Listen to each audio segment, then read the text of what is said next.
Hello everyone. Today I am going to start with Unit 10 of Political Science, and this semester the name of our Political Science paper is Public Administration in India, and today I will mainly discuss about the budgetary process in India, performance budgeting in India. Okay, so let's start. তো প্রথমেই আমরা বুঝে নেই যে আমাদের word যেটা budget আছে, ঠিক আছে, সেই বাজেট ওয়ার্ডটা দিয়ে কি মিন করা হয়। বাজেট মানে হলো কি, বাজেট এখানে বলতে গভর্নমেন্টের বাজেটের কথা বলা হয়েছে, এবং বাজেট মানে হলো estimate, total estimates of expenditure and income of a financial year. Okay, মানে বাজেট হলো যে কোনো একটা ফাইন্যান্সিয়াল ইয়ারের এস্টিমেট করা ইনকাম এবং এক্সপেন্ডিচারের। এবং এই যে ওয়ার্ড বাজেট, সেটা কিন্তু আমাদের কনস্টিটিউশনের কথাও মেনশন করা নেই। আমাদের কনস্টিটিউশনের আর্টিকেল 112-তে মেনশন করা আছে অ্যানুয়াল ফাইন্যান্সিয়াল স্টেটমেন্ট, এবং যেটার দ্বারাই কিন্তু বাজেটকে বোঝানো হয়েছে। এবং এই বাজেটের মনে রাখবে দুটো পার্ট আছে, একটা হলো ইনকাম এবং একটা হলো এক্সপেন্ডিচার, ঠিক আছে। ইনকামের দুটো পার্ট আছে, একটা হলো রেভিনিউ রিসিপ্ট, একটা হলো ক্যাপিটাল রিসিপ্ট। সেমভাবে এক্সপেন্ডিচারেরও দুটো পার্ট আছে, একটা হলো revenue expenditure and another one is capital expenditure. Revenue receipt হলো যেইগুলো গভর্নমেন্ট কী করছে, গভর্নমেন্টের ধরো কোনো শেয়ার আছে, সেই শেয়ারকে বিক্রি করছে। তো অ্যাট এ টাইম গভর্নমেন্টের কাছে কী হচ্ছে, গভর্নমেন্টের কাছে টাকা চলে আসছে, কিন্তু গভর্নমেন্টের অ্যাসেট কিন্তু ডিক্রিজ হয়ে যাচ্ছে, ঠিক আছে। তো ক্যাপিটাল রিসিপ্ট হলো সেটা। ক্যাপিটাল রিসিপ্টে কী হবে, ক্যাপিটাল রিসিপ্টের দ্বারা গভর্নমেন্টের অ্যাসেট বা লায়াবিলিটি ইনক্রিজ হবে, অ্যাসেট ডিক্রিজ হবে, কিন্তু মানি কী করবে, টাকা গভর্নমেন্টের কাছে চলে আসবে। যেমন ধরো গভর্নমেন্ট যদি কোনো কারণে লোন নেয়, রিজার্ভ ব্যাঙ্ক অফ ইন্ডিয়া থেকে যদি গভর্নমেন্ট লোন নেয়, তাহলে গভর্নমেন্টের কী হবে, গভর্নমেন্টের হাতে টাকা চলে আসবে, কিন্তু গভর্নমেন্টের লায়াবিলিটি বেড়ে যাবে, কারণ সেই লোনটাকে গভর্নমেন্টের পরিশোধ করতে হবে, ঠিক আছে। বা গভর্নমেন্টের ধরো কোনো শেয়ার গভর্নমেন্ট বেচে দিল, হ্যাঁ, কোনো কোম্পানিকে, তো এই ক্ষেত্রে গভর্নমেন্টের কী হবে, অ্যাসেট চলে যাবে, ঠিক আছে, কিন্তু গভর্নমেন্টের কাছে টাকা চলে আসছে। তো সেটাই হলো আমাদের ক্যাপিটাল রিসিপ্ট। এবং ক্যাপিটাল এক্সপেন্ডিচার কি, ক্যাপিটাল এক্সপেন্ডিচার হলো গভর্নমেন্ট দেখবে বিভিন্ন খাতে, কোনো একটা ধরো গভর্নমেন্ট ইন্ডাস্ট্রি বানাচ্ছে, তো এই ক্ষেত্রে গভর্নমেন্ট কী করছে, ইনভেস্ট করছে, গভর্নমেন্টের হাত থেকে কী হচ্ছে, টাকা চলে যাচ্ছে, কিন্তু ইন ফিউচার হয়তো সেই ইন্ডাস্ট্রি গভর্নমেন্টকে ইনকাম দেবে। কিন্তু অ্যাট প্রেজেন্ট কী হচ্ছে, গভর্নমেন্ট খরচ করছে পার্টিকুলার একটা ইন্ডাস্ট্রির পিছনে বা কোনো ইনফ্রাস্ট্রাকচারের পিছনে, ঠিক আছে। তো সেটাই হলো ক্যাপিটাল এক্সপেন্ডিচার। ওকে, তো আমরা এখন আমাদের চ্যাপ্টারগুলো দেখব। এখানে দেখো দেওয়া আছে যে বাজেট ওয়ার্ডটা হলো ফ্রেঞ্চ ওয়ার্ড বাজেটি, সেটা থেকে বাজেট ওয়ার্ডটাকে ডিরাইভ করা হয়েছে। এটা হলো ফ্রেঞ্চ ওয়ার্ড, মনে রাখবে, which means a leather bag or wallet. A budget is the official statement of revenue and expenditure, হ্যাঁ, যেটা বললাম। ইট ডিলস উইথ দ্য, এবং এই বাজেট ওয়ার্ডটা কিন্তু আমাদের কনস্টিটিউশনের কথাও মেনশন করা নেই, হ্যাঁ। আমাদের কনস্টিটিউশনে কি মেনশন করা আছে, আমাদের কনস্টিটিউশনে মেনশন করা আছে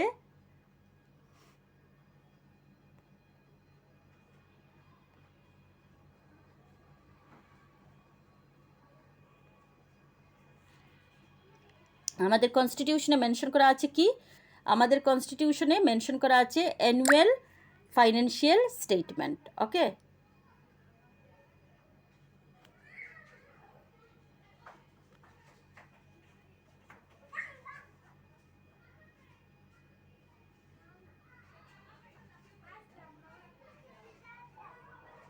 অ্যানুয়াল ফাইন্যান্সিয়াল স্টেটমেন্ট, এটা আমাদের কনস্টিটিউশনে মেনশন করা আছে। আমাদের কনস্টিটিউশনের কথাও কিন্তু বাজেট মেনশন করা নেই, শুধুমাত্র আমাদের কনস্টিটিউশনের আর্টিকেল 112-তে মেনশন করা আছে অ্যানুয়াল ফাইন্যান্সিয়াল স্টেটমেন্ট, এবং যেটা দ্বারাই কিন্তু বাজেট বোঝানো হচ্ছে, হ্যাঁ। তারপরে দেখো কি আছে, the financial years of India starts on April 1 and ends on March 31। এটা সবাই জানো যে ফাইন্যান্সিয়াল ইয়ার স্টার্ট হয় প্রতি বছর এপ্রিলের 1 তারিখে এবং শেষ হয় পরের বছরের 31 মার্চে। ওকে, The word budget is not actually mentioned anywhere in the Constitution of India, যেটা আমরা একটু আগে বলেছি.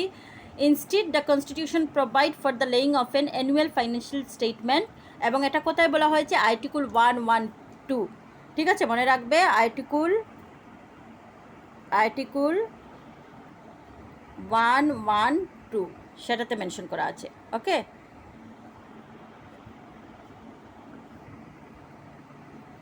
আচ্ছা নেক্সট হলো দেখো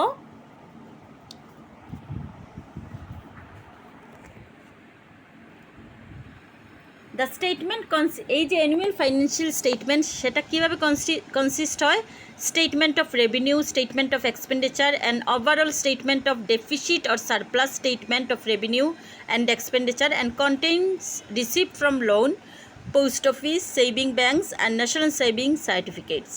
এখন হলো প্রিপারেশন অফ দ্য বাজেট. ঠিক আছে, বাজেট কীভাবে প্রিপেয়ার করা হয়? In the preparation of budget estimates for the ensuing financial year 4 different agencies are involve. 4টে ডিফারেন্ট এজেন্সি বাজেট প্রিপারেশনের ক্ষেত্রে ইনভলভ হয়. সেগুলো কী কী? Finance ministry, various administrative department, ministries, planning commission and controller and auditor general. Okay, however it is the finance ministry that has overall responsibility in the matter of preparation of the budget. যদিও 4টে এজেন্সির কথা বলা হয়েছে কিন্তু soul responsibility কার কাছে? Finance মিনিস্ট্রির কাছে. The work of preparation of the budget estimates begins 6 to 8 months before the commencement of the next financial year. 6 থেকে 8 মাস আগে কিন্তু এটার কাজ শুরু হয়ে যায়. তারপর দেখো মানে বাজেট উত্থাপন করার 6 to 8 months এগুলোর বাজেটের কাজ শুরু হয়ে যাবে এবং এই 4টে এজেন্সি অ্যাক্টিভলি ইনভলভ থাকবে এবং সোল রেসপন্সিবিলিটি থাকবে কার কাছে? ফাইন্যান্স মিনিস্ট্রির কাছে. তারপর হলো enactment of the budget. The passage of the budget or the annual financial statement is of utmost significance as no taxation can be levied and no expenditure incurred without the prior approval of the parliament. কোনো tax charge করা যাবে না, কোনো খরচ government কোনো খরচ করতে পারবে না যদি পার্লামেন্ট অ্যাপ্রুভ না করে. যদি পার্লামেন্টে উঠানো না হয় বাজেট তাহলে কিন্তু, এবং পার্লামেন্ট যদি অ্যাপ্রুভ না করে তাহলে কিন্তু গভর্নমেন্ট কোনো খাত থেকে ইনকাম ডিরাইভও করতে পারবে না, খরচও করতে পারবে না. In the parliament the budget goes through the following stages. কী কী stage? Presentation of the budget on the floor of the Lok Sabha. আমরা জানি মানি বিল বা বাজেট কোথায় উত্থাপন করা হয়? বাজেট উত্থাপন করা হয় বা মানি বিল উত্থাপন করা হয় শুধুমাত্র লোকসভায়, ইন্ট্রোডিউস করা হয় লোকসভায়. তারপর কি হয়? প্রথমে লোকসভাতে ইন্ট্রোডিউস করা হবে, তারপর জেনারেল ডিসকাশন হবে বাজেটের উপর, তারপর কি হবে? Voting demand for grants. Okay, বিভিন্ন স্টেটের যেমন গ্রান্ট দেওয়া হয়, হ্যাঁ, তো তারপর ভোটিং ডিমান্ড ফর গ্রান্টস বা বিভিন্ন খাতে যে খরচ করবে সেটার বুটাবুটি নেওয়া হবে. হ্যাঁ, appropriation bill and its passage, finance bill and its passage. এখন হলো দ্য প্রেজেন্টেশন. এগুলো আমরা স্টেপ বাই স্টেপ বুঝতে পারবো. দেখো, the presentation of the budget session of the Indian parliament commences in mid February থেকে পার্লামেন্টে, তার আগে তো কাজ টাজ হয় কিন্তু পার্লামেন্টের কাজ শুরু হয় কখন? পার্লামেন্টে বাজেটগুলো উঠানো হয় ফেব্রুয়ারির মিডিল থেকে. The budget is presented to the parliament in 2 parts. দুটো পার্টে বাজেটকে প্রেজেন্ট করা হয়, the railway budget and the general budget. The railway budget exclusively deals with the receipts and এক্সপেন্ডিচার্স of the railways. Railway budget যেটা সেটা শুধু মাত্র কী নিয়ে ডিল করবে? রেলওয়ে বাজেট, রেলওয়ে ইনকাম এবং এক্সপেন্ডিচার. রেলের ক্ষেত্রে, ঠিক আছে, কারণ ইন্ডিয়ান রেলওয়ের ক্ষেত্রে আমাদের ইন্ডিয়ান গভর্নমেন্ট হলো মনোপলি, ঠিক আছে, শুধুমাত্র রেলওয়ে তো অন্য কোনো প্রাইভেট সেক্টরের কাছে নেই. তো রেলওয়ে বাজেট যেটা সেটা এক্সক্লুসিভলি ডিল করে কে? এক্সক্লুসিভলি ডিল করেন রেলওয়ে মিনিস্টার. হ্যাঁ, এবং রেলওয়ে বাজেট যেটা সেটাতে শুধু কী কী ইনক্লুড করা হয়? রেলের যেটা ইনকাম বা এক্সপেন্ডিচার. হ্যাঁ, it is separately presented to the Lok Sabha by the railway minister. The general budget deals with estimates of all the departments of the government of India excluding railways. এবং জেনারেল বাজেটে বাদ বাকি সব কিছু থাকে. এডুকেশন থাকবে, ঠিক আছে, এখানে ইরিগেশন থাকবে, ওয়াটার থাকবে, ওয়াটার সাপ্লাই থাকবে, তারপর হেলথ থাকবে, এগুলো সব কিছু থাকবে. হ্যাঁ, এবং জেনারেল বাজেট কে উত্থাপন করবেন? জেনারেল বাজেট উত্থাপন করবেন ফাইন্যান্স মিনিস্টার. রেলওয়ে বাজেট উত্থাপন করবেন রেলওয়ে মিনিস্টার. তারপর দেখো, the procedure followed in the case of railway budget and the general budget is the same. দুটোর ক্ষেত্রেই প্রসিডিওর কিন্তু same. The presentation of the railway budget precedes that of the general budget. By convention the railway budget is presented by the railway minister sometime in the third week of February. কখনো কখনো কী করা হয়, railway budget railway minister February third উইকে উত্থাপন করেন, মানে introduce করেন লোকসভাতে। While the general budget is presented by the finance minister usually on the last working day of February. Railway budget আগে উত্থাপন করা হয় এবং জেনারেল বাজেটটা পরে উত্থাপন করা হয়। তো জেনারেল বাজেটের ক্ষেত্রে ফাইন্যান্স মিনিস্টার লোকসভাতে জেনারেল বাজেট কখন ইন্ট্রোডিউস করেন, একদম লাস্ট ওয়ার্কিং ডে অফ ফেব্রুয়ারি যেটা লাস্ট ওয়ার্কিং ডে থাকবে সেটাতে। এবং রেলওয়ে বাজেট কখন উত্থাপন করা হবে, railway budget middle of February বা থার্ড উইক অফ ফেব্রুয়ারিতে ইন্ট্রোডিউস করবেন রেলওয়ে মিনিস্টার লোকসভাতে। ওকে, এরপর বলা হয়েছে কি, budget is general budget is presented by the finance minister usually on the last working day of February by way of a speech known as budget speech. একটা speech দিয়ে introduce করবেন উনি উনার থরলি একটা ইন্ট্রোডাকশন দেবেন উনার বাজেটের উপর, তার দিয়ে উনি ইন্ট্রোডিউস করবেন। হ্যাঁ, তারপর দেখো general discussion. According to rule 130 of rules of conduct of business of parliament, no discussion of the budget shall take place on the day on which it is presented to the parliament. যে ডেটে budget introduce করা হবে পার্লামেন্টে, সেই ডেটে সেই budget নিয়ে কোনো ডিসকাশন হবে না। It is the speaker of the Lok Sabha who fixes a date on which a general discussion on the budget is to take place. লোকসভার যে স্পিকার থাকবেন, ঠিক আছে, উনি একটা ডেট ফিক্স করবেন যে ডেটে কী হবে, বাজেট নিয়ে ডিসকাশন হবে। Such a date is fixed 1 week after the presentation of the budget. যেদিন বাজেটকে প্রেজেন্ট করা হবে, জেনারেল বাজেট হোক বা রেলওয়ে বাজেট হোক, তার 1 উইক পরে একটা ডেট ফিক্স করবেন স্পিকার, এবং সেই ডেটেই বাজেট নিয়ে ডিসকাশন হবে। হ্যাঁ, about 4 days are allotted for this purpose. এবং এই ডিসকাশনের জন্য 4 দিন অ্যালট করা হয় নর্মালি। হ্যাঁ, the discussion revolves around the budget as a whole or focuses on any question of principle involved therein. The discussion only allows the opposition to review the work of the government for the year and ventilate grievances.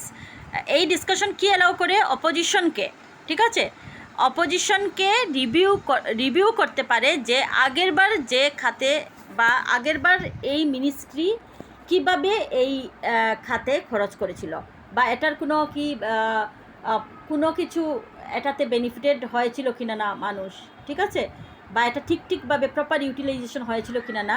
তো budget যখন উত্থাপন করা হবে তখন opposition কী করবে, review করবে এবং বিভিন্ন এলিগেশন আনবে, বিভিন্ন কমপ্লেন এরা ডিসকাশনে উঠাতে পারে। হ্যাঁ, no cut motions are allowed at this stage, nor is the budget submitted to the vote of parliament. The general discussion on the budget takes place simultaneously in both houses of parliament. এবং এই general ডিসকাশনে কিন্তু কোনো বুটাবুটি হবে না, কোনো কাট motion হবে না। যে কাট মোশন কি সেটা আমরা আগের সেমিস্টারে পড়ে নিয়েছি। এবং এই জেনারেল ডিসকাশনে কি হবে না, এই জেনারেল ডিসকাশনে কোনো বুট কিন্তু নেওয়া হবে না। এটা দুটো হাউসেই কিন্তু এই জেনারেল ডিসকাশনটা হবে, কিন্তু বাজেট উত্থাপন করা হবে শুধুমাত্র পার্লামেন্টের লোকসভাতে।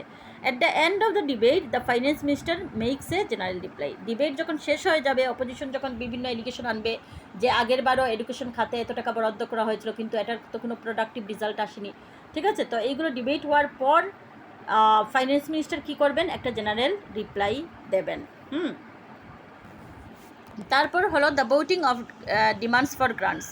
Contingency Fund of India. It is the fund from which advances are meant to be made for the purpose of meeting unforeseen expenditure. এই কন্টিনজেন্সি ফান্ড হলো ইমার্জেন্সি ফান্ড, যেটা প্রেসিডেন্টের দায়িত্বে থাকে। এবং এই কন্টিনজেন্সি ফান্ড যেটা থাকবে সেটার যেটা অ্যামাউন্ট অ্যালট করা হবে সেটা মেইনলি করা হয় কোনো ইমার্জেন্সি সিচুয়েশন হলে সেটাকে কিভাবে এই ফান্ড দিয়ে ওভারকাম করা যায়। হ্যাঁ, এবং যেমন ধরো করোনা, এই কোভিডের সময় যে খরচ হওয়ার কথা ছিল সেটা ছিল কন্টিনজেন্সি ফান্ড থেকে খরচ হওয়ার কথা ছিল, কারণ এই ফান্ডের টাকা যেটা সেটা নর্মাল কোনো কাজে খরচ করা হয় না, সেটা শুধু ইমার্জেন্সির সময়ই খরচ করা হয়। The general discussion is followed by the voting of demand for grants not charge on the. এবং কনসলিডেটেড ফান্ড অফ ইন্ডিয়া মানে কি, যে এই ফান্ডটা হলো কনসলিডেটেড ফান্ডে কী আসবে, গভর্নমেন্টের সব ট্যাক্স থেকে পাওয়া রেভিনিউ, তারপর গভর্নমেন্টের অ্যাসেট বিক্রি করার পর যে রেভিনিউ থাকবে সেটা, ঠিক আছে, বা ধরো বিভিন্ন ক্ষেত্রে রেলওয়ে থেকে যেটা আসবে সেটা, অন্যান্য খাত থেকে যে ইনকাম আসবে সেটা, সেগুলো সব নিয়ে হয় consolidated fund of India. The demands for grants R presented ministry wise. হ্যাঁ, ডিমান্ড ফর গ্রান্ট মানে কোন খাতে কত টাকা বরাদ্দ করা হবে সেটা প্রত্যেক মিনিস্ট্রি কী করেন, প্রত্যেক ডিপার্টমেন্ট কী করে প্রেজেন্ট করে, ঠিক আছে, প্রত্যেক ডিপার্টমেন্টের আলাদা আলাদা প্রেজেন্টেশন থাকে। The voting of demands is the exclusive privilege of the Lok Sabha. The Rajya Sabha does not take part in it, ঠিক আছে, রাজ্যসভা এই ভোটিং অফ এই যে গ্রান্ট যেটা, ঠিক আছে, বা এই পার্টিকুলার ডিসকাশনে কিন্তু রাজ্যসভায় এক্সক্লুড থাকে। A period of 26 days has been fixed as a time limit for voting of demands in India. During this period, the Lok Sabha has to pass all the demands. The Speaker, in consultation with the Leader of the House mane ke Prime Minister, fixes a time limit for each demand as well as for the entire expenditure part of the budget within which each demand has to be passed. মানে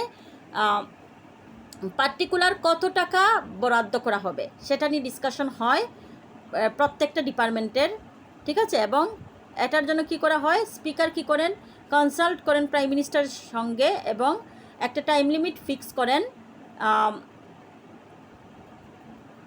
যে time লিমিটের মধ্যে ডিমান্ডগুলো pass করা হবে। On the last day fixed for the voting of demand, all the remaining demands are subjected to vote, though the house might not be discuss the same. A demand when duly voted become a grant. যখন একটা ডিমান্ডকে, এই যে grant যেটা বলছি, grant তখনই হবে যখন এই ডিমান্ডগুলো মিনিস্ট্রি যখন বিভিন্ন নিজের খাতের এক্সপেন্ডিচার কত করা হবে ফাইন্যান্সিয়াল ইয়ারে সেগুলো যখন পাস করা হবে, অ্যালট করা হবে, তখনই কিন্তু সেটা গ্রান্ট হয়ে যাবে। হ্যাঁ, it may be mentioned here that the house can only reject or reduce a demand but can not increase it. House কী করতে পারে, মানে লোকসভার কথা বলা হয়েছে, এটা কিন্তু রিজেক্ট করতে পারে কোনো ডিমান্ড বা রিডিউস করতে পারে, বা এটা কখনো কিন্তু ডিমান্ডকে ইনক্রিজ করতে পারবে না, ফান্ড ইনক্রিজ করা যাবে না পার্টিকুলার মিনিস্ট্রিতে যেগুলো অ্যালট করা হবে, এগুলোকে রিডিউস করা যাবে বা রিজেক্ট করা যাবে। If more money is needed for expenditure, the government can go for supplementary grants to meet any additional expenditure or may spend out of the contingency fund of India. যদি দেখা যায় যে আরও বেশি টাকার দরকার হচ্ছে খরচের ক্ষেত্রে, তো গভর্নমেন্ট এই ক্ষেত্রে কী হবে, সাপ্লিমেন্টারি গ্রান্টসের ক্ষেত্রে বা এডিশনাল এক্সপেন্ডিচার বা কন্টিনজেন্সি ফান্ড যেটা থাকবে সেটা থেকে গভর্নমেন্ট সেটা সেই টাকাটা নেবে। যদি দেখা যায় কখনো খুব কোনো ইমার্জেন্সি কোনো একটা স্টেটে হচ্ছে এবং গভর্নমেন্টের সেই ক্ষেত্রে গভর্নমেন্টের কী করতে হচ্ছে, গভর্নমেন্টের এই এত টাকা গভর্নমেন্টের কাছে নেই, তখন কন্টিনজেন্সি ফান্ড থেকে সেটা গভর্নমেন্টকে দেওয়া হবে। হ্যাঁ, সেই গভর্নমেন্টকে বা সেই মিনিস্ট্রিকে। ওকে, The Constitution of India provides for the Contingency Fund of India under Article 267, the advances from which are to be made for the purposes of meeting unforeseen expenditures. The corpus of this fund is rupees 50 crore. বুঝতে পারলে তো, contingency ফান্ডে কথায় বলা হয়েছে article 267-এ, এবং এই contingency ফান্ডে টোটাল অ্যালটমেন্ট কত ফান্ড থাকবে, rupees 50 crore। Okay, on the behalf of the President of India by the Secretary to the Government of India, Ministry of Finance, Department of Economic Affairs. এই contingency ফান্ডের কার তত্ত্বাবধানে থাকবে, president of India. ঠিক আছে, next হলো appropriation bill and its passage. The next stage is the passage of annual appropriation into a statute. All the demand for grants voted by the Lok Sabha and the expenditure charges on the Consolidated Fund of India are incorporated in a bill called the annual appropriation bill. এইগুলো সবগুলোর জন্য কী করা হবে, একটা proposal বানানো হবে। হ্যাঁ, এবং সেই প্রপোজাল, সেই অ্যাপ্রোপ্রিয়েশন বিল যদি না হয় তাহলে কিন্তু কোনো ফান্ড গ্রান্ট করা হবে না। Such an appropriation bill is introduced in the Lok Sabha এবং এই appropriation bill-এ কার সিগনেচার থাকতে হবে, প্রেসিডেন্ট অফ ইন্ডিয়ার। The time to be allotted for different stage of the bill is determined by the speaker. The debate is confined to only those points which have not been previously discussed during the debates on estimates. এই সময় এই appropriation বিল পাসেজের সময় কিছু নতুন point নিয়ে discussion হতে পারে, কিন্তু যেগুলো অলরেডি হয়ে গেছে সেগুলোর উপর কোনো ডিসকাশন হবে না। The bill follows in the same procedure in the House as any other bill except that no amendments to the grants as voted by the House previously or altering its destination or the consolidated fund charges can be proposed in either house. ঠিক আছে, কিন্তু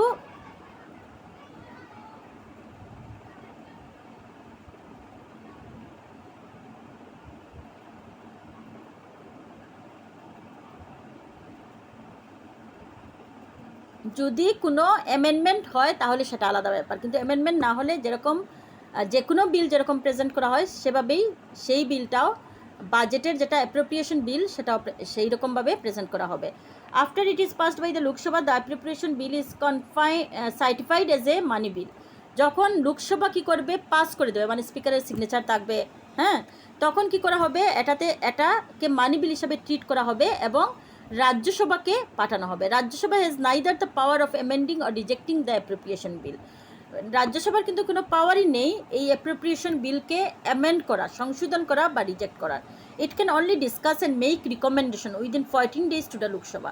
এটা শুধুমাত্র কী করতে পারে, discuss করতে পারে বিলের উপর এবং রিকমেন্ডেশন করতে পারে 14 days ভিতরে লোকসভাকে, যে এই জিনিস করা উচিত, হ্যাঁ, করলে ভালো হবে। The Lok Sabha May or may not accept them. Lok Sabha এটা অ্যাকসেপ্টও করতে পারে রাজ্যসভার এই রিকমেন্ডেশন বা নাও করতে পারে। Even if the Lok Sabha rejects the suggestion made by the Rajya Sabha the bill will be considered as passed by both the houses in the form it was passed by the Lok Sabha. যদি বলা হয়েছে কি, যদি রাজ্যসভা এই বিলটাকে রিজেক্ট করে, রাজ্যসভা রিজেক্ট না, রাজ্যসভা যদি যে রিকমেন্ডেশনটা দিয়েছে সেটা যদি লোকসভা অ্যাকসেপ্ট নাও করে, তাও ধরা হবে বিলটা দুটো হাউসই পাস করেছে। ঠিক আছে। The appropriation bill is then sent to the president for his or her assent. এটা প্রসিডিওর। অন্য বিল সবগুলো, যদি কোনো এই বিলের ক্ষেত্রে যদি কোনো অ্যামেন্ডমেন্ট না হয়,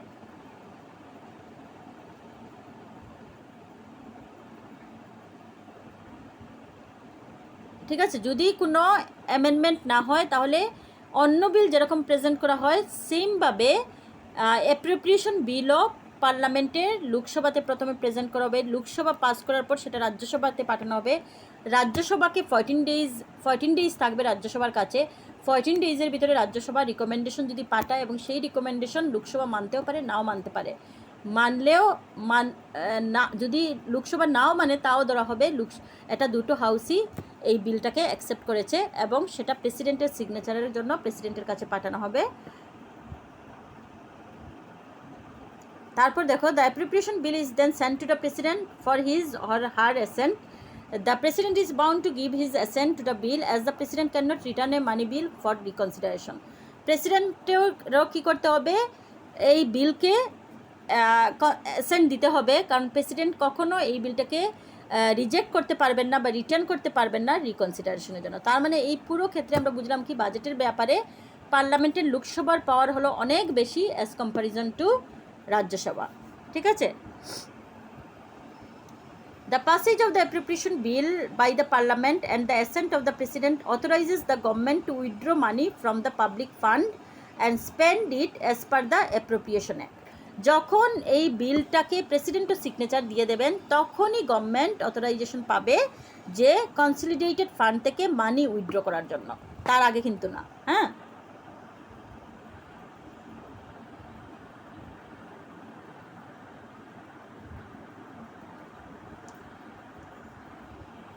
আচ্ছা, তারপর একটা পোর্শন আছে পড়িয়ে দিয়ে দিই। তারপর নেক্সট হলো finance bill and its passage. The appropriation act authorizes the government to appropriate money from the consolidated fund. However, the ways and means to meet the expenditure yet to be provided. Accordingly, provision is made for collecting the requiring money by way of taxation. হ্যাঁ, for this purpose কীভাবে ট্যাক্সের ক্ষেত্রে কীভাবে tax collect করা হবে সেটা নিয়ে deal করবে finance bill. For this purpose, a finance bill is placed before the House. The bill incorporates the financial proposal of the government for the ensuing year. It is placed before the Parliament at the same as the budget. যেরকম অন্যান্য finance বিল ছাড়া যেগুলো বাকি বিল যেরকম present করা হয়েছে appropriation বিল যেরকম present করা হবে সেইমভাবে ফাইন্যান্স বিলও প্রেজেন্ট করা হবে। It is placed before the parliament at the same as the budget. The procedure followed is that of a money bill. The financial proposals come into effect as soon as the budget is presented. The financial bill must pass before the end of April. With the passage of the bill, the government authorizes to collect the taxes. Finance bill যতক্ষণ পর্যন্ত pass হবে না ততক্ষণ পর্যন্ত কিন্তু government tax collect করতে পারবে না। ওকে, the passage of the appropriation bill and finance bills marks the completion of the process of enactment of the budget. It may be mentioned that the budget estimates may not suffice in order to meet certain expenditure under special extraordinary circumstances. Accordingly, in order to meet these circumstances, provision has been made for the following kinds of grant. যদি ধরো যে expenditure particular একটা মিনিস্ট্রির ক্ষেত্রে বরাদ্দ করা হয়েছে সেই expenditure যদি এনাফ না থাকে, ঠিক আছে, এমন কোনো আনওয়ান্টেড কোনো একটা ব্যাপার হয়ে গেল বা কোনো একটা ইমার্জেন্সি হয়ে গেল, তখন কি হবে, তখন আরও অন্যান্য কিছু গ্রান্ট আছে, যেমন supplementary grants, boards on account, exceptional grants, boards on credit, access grant and token grant, এগুলো দিয়ে যেগুলো এক্সট্রা যেগুলো এক্সপেন্ডিচার সেগুলোকে মিট করা হবে। হ্যাঁ, এখন দেখো এটার একটা ফ্লোচার্ট দেওয়া আছে। The various stages in the budgeting are represented in the diagram below. Preparation of the budget, enactment of the budget, বাজেটের presentation of the budget on the floor of the Lok Sabha, general discussion on the budget, voting of demand for grants, appropriation bill and its passage, finance bill and its passage. ঠিক আছে, তো এইরকম করে আমাদের পুরো ফ্লোচার্টটা, এটা মনে রেখে দেবে। এটা যদি এক্সামে দাও তাহলে কিন্তু ভালো স্কোর করতে পারবে। আচ্ছা, এখানে কিছু চেক ইউর প্রোগ্রেস আছে এবং আমাদের একটা পার্ট রয়ে গেল, যেটা হলো এটা দিয়ে আমাদের বোধহয় মোস্ট প্রবাবলি শেষ। সেটা কিন্তু আমি নেক্সট ক্লাসে করাবো।